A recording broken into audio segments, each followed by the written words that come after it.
So हाम्रो ज्योमेट्रीको ज्यामितिको पहिलो theorem हैन हाम्रो ज्योमेट्री एरिया अफ ट्रायंगल र क्वाड्रिलेटरलको पहिलो थ्योरम छ diagonals of a parallelogram divides it into two triangle of equal area हो हैन। सो पहिलो theorem diagonals of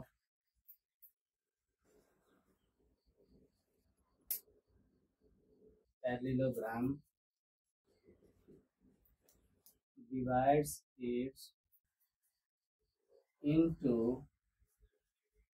two triangle of equal area। ठीक छ। टु ट्रायंगललाई हेर एउटा अझै यसकै थ्योरम छ प्यारेललोग्रामको diagonals of a parallelogram divides its into two congruent triangle. तर एरिया किन भन्न जरुरी छ किनकि एरिया सम्बन्धित हामी पढिरहेको छौँ ज्यामितिमा हो हैन, त्यसैले एरिया चाहिँ अनिवार्य छ है।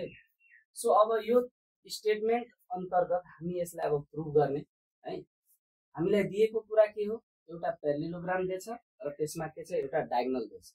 त्यो डायगोनल्सले दुईटा भागमा दुईटा बराबर क्षेत्रफलमा बाँड्छ, त्यो हामीलाई सिद्ध गरेर दिन्छ प्रुभ गर्छ है। सो पहिला हामी एउटा प्यारेललोग्राम बनाउने हेर।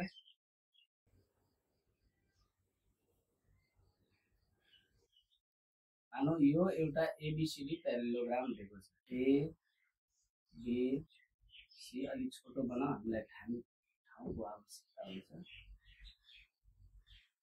ए बी सी डी र डायगोनल एसी दिएको छ हैन। हामीलाई मानौ एउटा प्यारेललोग्राम दिएको छ एबीसीडी र डायगोनल एसी। कुनै पनि थ्योरम प्रुभ गर्दाखेरि यो थ्योरेटिकल थ्योरम हामी प्रुभ गर्न गइरहेको छौँ। कुनै पनि थ्योरम प्रुभ गर्दाखेरि हामीलाई सबभन्दा पहिला गिभन लेख्नु पर्ने हुन्छ, त्यसपछि टु प्रुभ के सिद्ध गर्नु छ, त्यसपछि हामी प्रुभमा जान्छौँ। यदि आवश्यकता छ भने कन्स्ट्रक्सन पनि गर्नुपर्छ। त्यो स्टेप हाम्रो टु प्रुभ पछि हुन्छ है। सो पहिला गिभन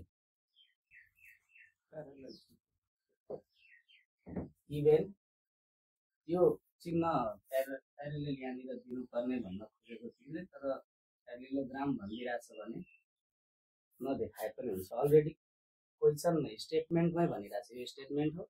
स्टेटमेन्टले नै के भनिरहेछ कि यो प्यारेललोग्राम हो। प्यारेललोग्राम हो भने त्यसको अपोजिट साइड प्यारेलल पनि हुन्छ इक्वल पनि हुन्छ हो हैन। सो अब पहिला गिभन लेख्नु पर्यो। गिभन के छ, गिभन अ प्यारेललोग्राम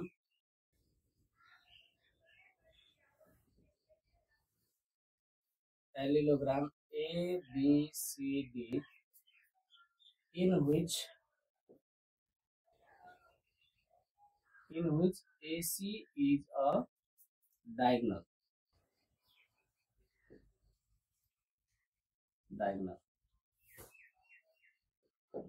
ठीक छ। AC is a diagonal। अब यसमा के छ, यो हामीलाई स्टेटमेन्टले दिएको कुरा भन्यो हैन। यो स्टेटमेन्टले भन्यो कि यो तिमीलाई दिएको छ गिभन। अब प्रुभ के गर्नु छ त्यो पनि प्रुभ के गर्नु छ, टु प्रुभ गर्नु छ एरिया अफ ट्रायंगल ACD हो हैन, and area of triangle ACD is equal to area of triangle ABC हो। दुईटा ट्रायंगल प्रुभ गर्नु छ। डायगोनलले दुईटा भागमा बाँडिरहेको छ, एउटा ट्रायंगल छ ACD र ABC। यो दुईटा ट्रायंगल क्षेत्रफल यो डायगोनलले बराबर भागमा हैन, यो डायगोनलले यो प्यारेललोग्रामलाई दुईटा ट्रायंगलमा बाँड्यो जसको क्षेत्रफल के छ बराबर छ भनेर प्रुभ गर्नु छ हैन। सो अब हामी के गर्ने, यहाँ कन्स्ट्रक्सनको आवश्यकता छैन, त्यसैले प्रुफमा जाने। Proof in triangle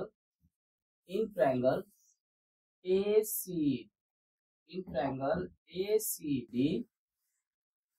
and triangle ABC. In triangle ACD and triangle ABC. यो ट्रायंगलमा के दिएको छ हेर। पहिला हामी यो दुईटाको एरिया बराबर गर्नको लागि हामीलाई कंग्रुएन्ट प्रुफ गर्नुपर्छ। यदि यो दुईटा ट्रायंगल हामीले कंग्रुएन्ट प्रुफ गर्न सक्यो भने यो अटोमेटिकली के हुन्छ, यसको क्षेत्रफल पनि बराबर हुन्छ। किनकि यो हाम्रो कंग्रुएन्सीको रुलैमा छ। यदि कुनै पनि दुईटा ट्रायंगल कंग्रुएन्ट छ भने त्यसको शेप र साइजको कारणले त्यसको एरिया पनि के हुन्छ, इक्वल हुन्छ। बुझ्नुभयो? सो हामीलाई कंग्रुएन्ट प्रुफ गर्नु पर्यो। कंग्रुएन्ट प्रुफ गर्नको लागि यहाँनिर हेर्नुस् के दिएको छ। एसी सरी पहिला एडी लेखौं। AD is equal to AD बराबर के हुन्छ, अर्को ट्रायंगलको बीसी। यहाँ हामी के लेख्न सक्छौं, अपोजिट साइड्स अफ पैरेललोग्राम। हो गयो हैन? त्यसपछि अहिले हामी यो र यो साइड लियौं। अब यो एसी के छ, यो ट्रायंगलमा पनि छ, यो ट्रायंगलमा पनि छ भने common. AC is equal to what, ABC लेख्नुस्। एबीसी नेमिङ गर्दाखेरि अलिकता ध्यान दिनु होला। एबीसी लेख्नुस्। यसले मिस्टेक हुँदैन, तपाईको साइड लिनमा, एंगल लिनमा मिस्टेक हुँदैन। हो गएन? सो एसी जब हामीले लियौं त यहाँनिर एसी छ भने हेर त अर्को हामीले के लिनुपर्छ, ट्रायंगलको एसी नै। हो गएन? अब ठीक छ, यहाँ एबीसी आइसक्यो। ल माथि हामीले ल अब एसी इक्वल टु फेरि के लेख्ने, एसी यहाँ के लेख्ने, कमन साइड्स। त्यसपछि एबी हेर, यो यसको इक्वल भयो, यो कमन भइहाल्यो। यो कसको इक्वल हुन्छ, यो यसको इक्वल हुन्छ।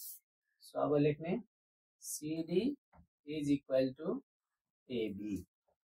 यो पनि हामी के लेख्छौं, अपोजिट साइड्स अफ पैरेललोग्राम हो।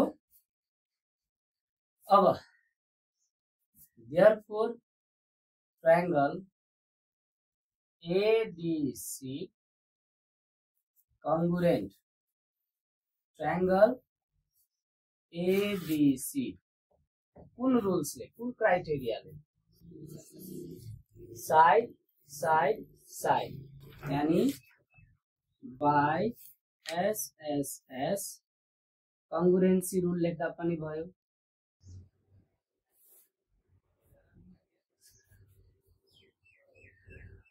हो गयो न?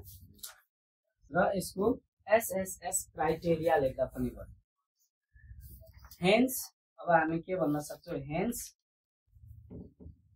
Triangle ABC, hence area of triangle ABC is equal to area of triangle ABC. यहाँ के लेख्ने, प्रुफ। बुझ्नुभयो कसरी प्रुफ गर्ने है?